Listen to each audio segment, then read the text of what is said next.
네, 주기소 포트 종목들입니다. 목표가 달성한 종목들, 훈장 받은 종목들이 많은데요. 동신건설과 삼익 THK 수익률 14% 달성하면서 목표가 이뤄냈습니다. 서암기계공업은 목표 수익률을 달성했는데요. 수익률을 15% 챙겨가고 있습니다. CJ ENM이 가장 큰 수익 내고 있는데 26.67% 달성하면서 정말 단기간에 목표가 달성했습니다. 현대코퍼레이션은 상승분을 조금 반납하면서 지금은 보합에서 마감을 했고요. 다음 장 볼까요? 네, 다음 장에서도 종목들이 꽉 차 있죠. 안랩을 제외한 나머지 종목들은 약간 손실 보고 있습니다. 하지만 안랩이 5월 10일에 편입이 됐는데요. 저 2달 가까이 지금 끌어가는 종목인데 수익률 6.27% 달성 중입니다.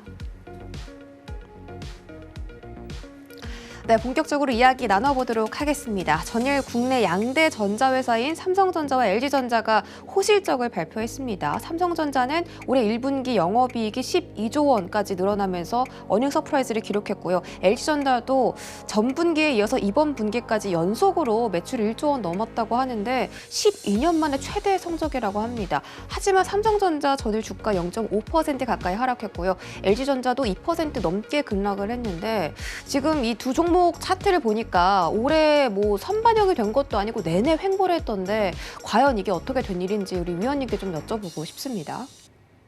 네, 저도 사실 왜 실적이 나오고 빠졌나 하는 부분에 있어서 정확한 이유는 알지는 못하는데요.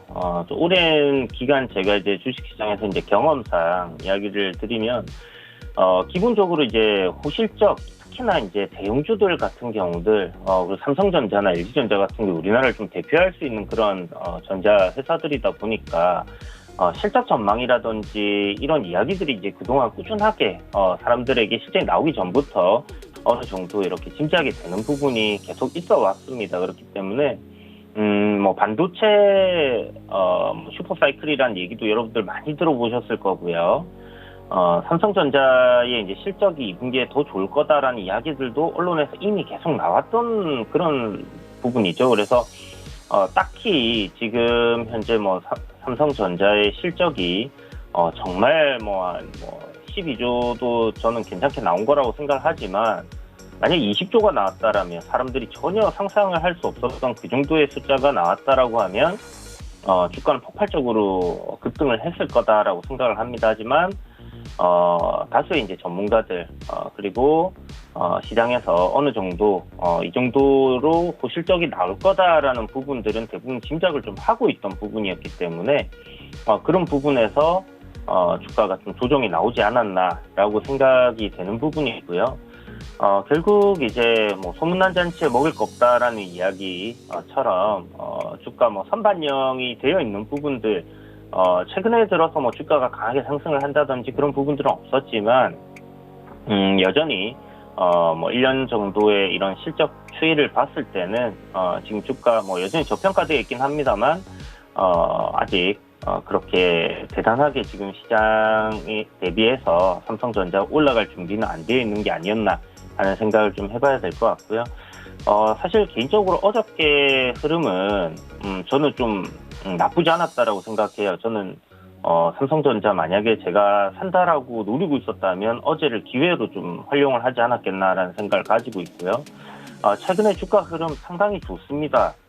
보시는 것처럼 저점을 이제 잡아가면서 저점을 이제 높여주고 있죠. 계속 파동은 고점도 이제 낮추고 있는 그런 수렴 형태의 모습을 보여주고 있는데, 저는 삼성전자 흐름 굉장히 나쁘지 않다라고 생각이 들고요. 어차피 단기적으로 보는 종목이 아니라고 한다면 음봉이 나올 때 조금씩 모아가는 전략 괜찮다라고 생각이 들어요. 그동안 삼성전자가 2월달, 3월달, 4월달까지는 하락 트렌드에 놓여 있었다라고 한다면요. 지금은 여전히 상승 트렌드로 전환은 하지 않았지만 상승 트렌드로 전환할 가능성이 상당히 높아져 있는 그런 구간의 흐름이다라고 볼 수 있겠고요. 저점 매수를 노리시는 분들이 계시다 하면 음봉이 나올 때마다 삼성전자는 담아보는 전략이 괜찮지 않겠나라고 생각이 드니까 이런 부분들 참고해 보시고, 제 생각엔 기간 조정이 조금 더 필요할 수도 있겠다라는 생각은 드는데요. 거의 마무리 단계에 들어가 있는 것 같다라는 생각이 듭니다. 그래서 한 8월이나 9월쯤 시장이 크게 무너지지 않는다고 하면 삼성전자도 한 차례 움직여줄 가능성이 높지 않겠나 이렇게 전망이 되고요. LG전자도 마찬가지입니다. LG전자도 어저께 호실적이 나왔어요. 2분기 실적 비수기입니다. 2분기 같은 경우 비수기인데도 불구하고 요번에 실적이 굉장히 이제 좋게 나왔고 3분기 실적은 분명히 지금보다는 더 좋게 나올 거예요. 2분기가 비수기이기 때문에 3분기가 훨씬 더 실적이 좋을 텐데 어저께 음봉으로 눌려 내려오는 거 매수 관점으로 삼으신 분들이 있으시다면 굉장히 잘하신 거 아닐까라는 생각이 들고요. 상승 트렌드의 하단입니다. 그래서 손절을 어떤 종목이든 손절가를 잡는다. 그리고 그 손절을 최소화하고 수익은 극대화시키는 전략이라고 한다면 LG전자의 하단 부분을 노리는 것은 굉장히 좋은 전략이지 않나라는 생각이 듭니다. 일단 기본적으로 저항 구간에 위치해 있다라는 부분을 생각을 해본다면 조정이 나올 수 있는 그런 구간이었다라고 생각이 들고요. 삼성전자나 LG전자나 이제 호실적이 나왔지만 실적에 대한 기대감, 요게 사라지는, 그러니까 재료 소멸이 일어난 부분이다라고 좀 볼 수 있는 그런 부분들이 있었다라고 생각을 하시면 좋을 것 같습니다. 그런데 어디까지나 실적 좋게 나온 종목들, 실적 발표 이후에 단기적으로 조정이 나올 수 있지만 이후에 주가는 다시 회복을 하고 상승으로 진입을 한다라는 부분을 생각해 봤을 때 이번 조정이 나오는 구간을 매수 관점으로 여러분들이 분할로 접근을 한다면 결코 손실을 주지는 않을 그런 기업들이다라는 부분에서는 공략을 해봐야 되겠다 이렇게 정리를 해드리도록 하겠습니다. 네, 두 종목 모두 지금은 전망이 다 좋고요. 또 음봉이 뜰 때마다 매수를 해가면서 모아가는 전략이 어떨까라고 제시를 해주셨습니다. 두 번째로는 전일 코로나 확진자세가 급증하면서 그 코로나 사이클이 다시 한번 돌았습니다. 진단키트와 제약바이오 이후에 상승하는 종목들이 있었죠. 교육 관련주라든지 포장 제지 업종이라든지 원격 관련주 그리고 마켓컬리 관련주까지 전일 시장에서 굉장히 상승세가 대단했습니다. 특히 이 포장재, 시켜 먹고 배달 이런 수요가 좀 급증할 것으로 예상이 되면서 포장과 제지 업종들 강세 보였습니다. 대형 포장 상한가 같고요. 영풍 제지도 24% 넘게 급등을 했는데 오늘자 시장에서도 그런 급등세 이어갈 수 있을까요? 네, 일단 어저께 그 코로나 관련주들이 전체적으로 좀 많이 터졌어요. 그러니까 실질적으로 이제 실적 시즌 접어드는 상황임에도 불구하고 확진자 수가 1,200명을 넘어섰다라는 부분, 그러니까 700명대에서 갑작스럽게 거의 2배수 가까이 급증을 한 부분인데 이게 과연 통계 지금 제대로 되고 있는 건가 하는 그런 생각을 가질 정도의 폭발적인 상승이거든요. 델타 변이가 확산이 되기 시작하면서 한 2주 전부터 제가 시장에 좀 큰 변수가 될 수 있을 것 같다라고 이야기를 드렸는데 지금 현재 지수라든지 시장의 분위기는 딱히 그런 부분에 있어서는 크게 문제를 삼는 부분은 없는 것 같습니다. 다만 관련 종목들로의 이제 수급이 쏠림 현상이 좀 생겨난다라는 부분에서 기존에 이제 올라가야 되는 그런 섹터라든지 종목들 그런 종목들이 올라가지 못하고 이쪽으로 다시 한번 코로나 관련주들로 수급이 이제 좀 진행이 된다라고 봐야 되는 부분이라는 생각이 들고요. 이 부분이 이제 그럼 연속성 있게 계속 갈 수 있는 부분인가라는 부분을 생각한다면 기존의 시세를 한 차례 좀 어마어마하게 냈던 그런 종목들이기 때문에 사실 여기서 신고가를 다시 가는 그런 흐름들이 나온다든지 그런 모습은 사실 생각을 조금 하기 어렵지 않겠나라는 생각이 들어요. 그러니까 반등 정도 강하게 시세가 나오고 물론 종목도 좀 상회할 겁니다. 대형 포장처럼 어저께 이제 제지 관련주들 중에서 상한가 간 종목들 보면 고점 대비 그렇게 얼마 남지 않은 시점까지 올라온 부분이 있고요.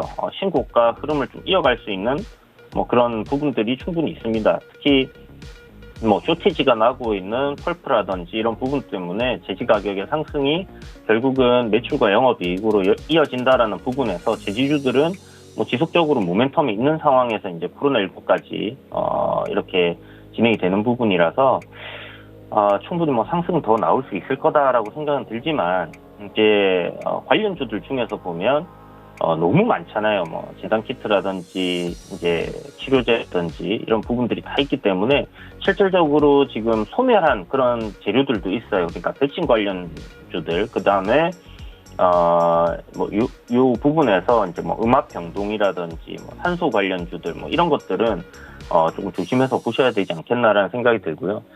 그동안 또 조정기를 크게 거쳤던 종목들이 많기 때문에 반등도 좀 강하게 나오는 그런 부분들이다라고는 생각을 합니다. 일단 오늘도 어제 이제 확진자 수가 이틀 연속해서 지금 1,200명대거든요. 델타 변이가 우리나라만 비켜간다라고 생각하는 건 우스운 일이고요. 지금 백신 접종이 2차까지 많이 완료된 이스라엘 같은 경우도 확진자 수가 폭발적으로 증가하고 있는 상황이기 때문에 조금 선제적인 대응을 정부에서 하지 않는다고 하면 제 생각에는 이번 주 주말 지나고 난 다음에는 일 확진자 수가 한 2,000명을 넘어갈 가능성도 상당히 높다라고 생각을 합니다. 제가 전문가는 아니지만 지금까지의 확진자가 발생을 하고 폭발적으로 이제 증가하는 그런 흐름들을 봤을 때는 차트적인 흐름이에요. 그래서 차트적인 흐름을 봤을 때는 그럴 가능성이 상당히 높다라는 부분이기 때문에 그럴 경우에는 코로나19 관련주들이 추가적인 상승 흐름은 더 나올 가능성이 높다. 굉장히 마음에 들지 않는 그런 상황이지만 그럴 가능성이 굉장히 높다라는 부분을 생각을 해두시고요. 올라갈 때, 급등할 때 추격하게 되면 절대 안 되고요.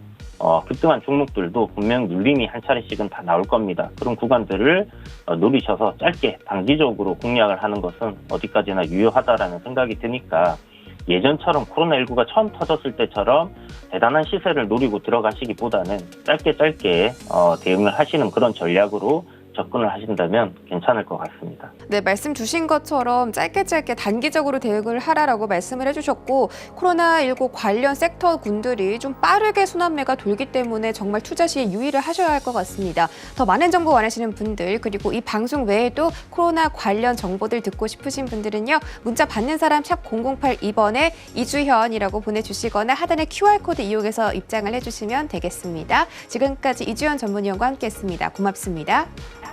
네, 감사합니다.